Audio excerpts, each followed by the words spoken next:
हो गया, यानी कोई भी बेंच सुन सकता है। वही हुआ इस दफा भी, सही हुआ जी। अजहर साहब, अगर आप लोग भी इस बात पे आमादा थे कि रिव्यू कोई दूसरा बेंच भी सुन सकता है, तो अब अगर वो रिव्यू आपके खिलाफ गया, आपको उसके ऊपर मतलब इतनी प्रॉब्लम नहीं होनी चाहिए, कादिर साहब का ये मानना है। दूसरा, हम ये भी सुन रहे हैं इस्तीफों की भी बातें दोबारा आ रही हैं कि आपकी तरफ से कई लोग आपके ये आवाज़ उठा रहे हैं कि अब सिस्टम में रहने का कोई पॉइंट नहीं है।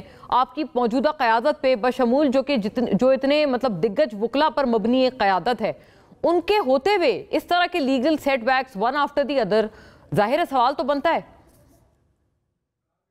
बहुत शुक्रिया। उम्मीद है कि मुझे टाइम उतना ही देंगे। दो लोगों का जवाब देना है। पहले तो आइन समझना इतना आसान काम नहीं है। जो आइनी केसेस करते रहो, रिपोर्टेड जजमेंट हो, उन्हें समझ जरा आसानी से आ जाती है। अब आइन समझाने की कोशिश करता हूं मैं आपको। आइन का आर्टिकल 51 और 106 बड़ा क्लियर है, और उसमें टाइम लिमिट उसके अंदर नहीं है। उसमें बताया हुआ है कि इतनी सीटें हैं तो इतनी परसेंटेज जो है वो खवातीन को मिलनी है और इतनी मिलनी है मखसूस नशिस्तें। ये तब्दीली नहीं हो सकती।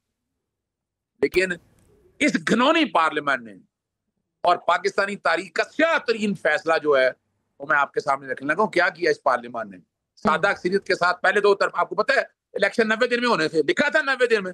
90 दिन में इलेक्शन हुए, कोई बोला इनमें से ओ भाई मर्जी जब मर्जी कर लें, वहां नजर नहीं आया। और ये आ गए जी 2 दिन में, 3 दिन का, 4 दिन का। आइन आता हो तब है ना, आइन आता हो तब है। आइन के अंदर लिखा हुआ 256 आर्टिकल में कि अगर टाइम ना हो, टाइम अगर बढ़ा भी दिया जाए उससे कोई फर्क नहीं पड़ता है और उससे चीज इनवैलिड नहीं हो जाती है।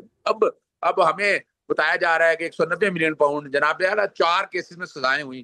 कहां गया साइफर? बड़ा शोर पड़ते थे, इतना बरियत होगी ना, उसके बाद बाकी क्या रह गया? कौन सा 190 मिलियन पाउंड? वो पैसा यहाँ पड़ा हुआ है। वो कौन सा हुकूमत पाकिस्तान का पैसा था? 1 रुपया हुकूमत पाकिस्तान का पैसा नहीं था। क्या उसमें मनी लॉन्ड्रिंग में कुछ सजा नहीं हुई? मलिक रियाज ने अपनी मर्जी से पैसा पाकिस्तान भेज दिया, पाकिस्तान पैसा आ गया। जो बातें हम जो और आप गालिबन, मैं मतलब इसलिए कह रही हूँ for further clarity on this कि आप इस इशू पे आपको काफी मालूमात हैं, क्योंकि आप आई थिंक मलिक रियाज साहब के साथ भी आप उनको भी लीगली आप उनको एडवाइस करते रहे। बिल्कुल बिल्कुल, मुझे तो पता है ना सारी चीजों का ना। अब उनको कोई बेनिफिट नहीं दिया गया अजहर साहब। वो कहते हैं कोई खान साहब ने उन्हें बेनिफिट दिया, वरना ये 190 मिलियन पाउंड से ज्यादा पैसा था। 1 रुपए का बेनिफिट नहीं है, क्योंकि उन्होंने एक रकम जो वहां से मिली, वहां से बरतानिया से आई, वो सेटल करने को इस्तेमाल हो गई, जो उनका सुप्रीम कोर्ट ने उनको फाइन किया हुआ था। वरना उनको वो दोनों फाइन अलहदा देने पड़ते। वो रकम आती है 190 million pound straight to Pakistani exchequer, और जो वो सेटलमेंट वहां पर सुप्रीम कोर्ट की थी वो अलहदा रकम थी। ये कहते हैं ये लोग। ना। पहले तो बताए क्या मनी लॉन्ड्रिंग में सजा हुई मलिक रियाज को पाकिस्तान से? नहीं हुई। क्या एमसीए ने पैसा जब्त किया? नहीं किया। पैसा तो खुद वापस दिया। ये देखें, ये कहानी हट जाएगी, इस पे अलग प्रोग्राम कीजिएगा, मैं फिंगर टिप से बता दूंगा। मैं सिर्फ बताना क्या चाह रहा हूँ आपको। बड़ी बात, बेंच फिक्सिंग होती थी, पता याद है आपको? बेंच फिक्सिंग होती थी। बेंच फिक्सिंग का नाम लगाया था justice Umar Ata Bandial, chief justice Ijazul Ahsan, justice Saqib Nisar, क्या क्या सुनते रहते थे। इन्होंने क्या, इन्होंने तो कमाल से फिक्सिंग कर दी। आईनी कोटे बनाई। इनमें ये जजेस सिलेक्ट क्यों किए? अभी आए सारे बनाते, क्यों नहीं डाले? अपनी मर्जी का जजेस क्यों डाले? यानी वो जजेस हमने नहीं लगाए हुए थे, कोई नहीं, लेकिन इन्होंने तो आईनी बेंचेस जो बनाए, इन्होंने अपनी मर्जी के जजेस लगाए।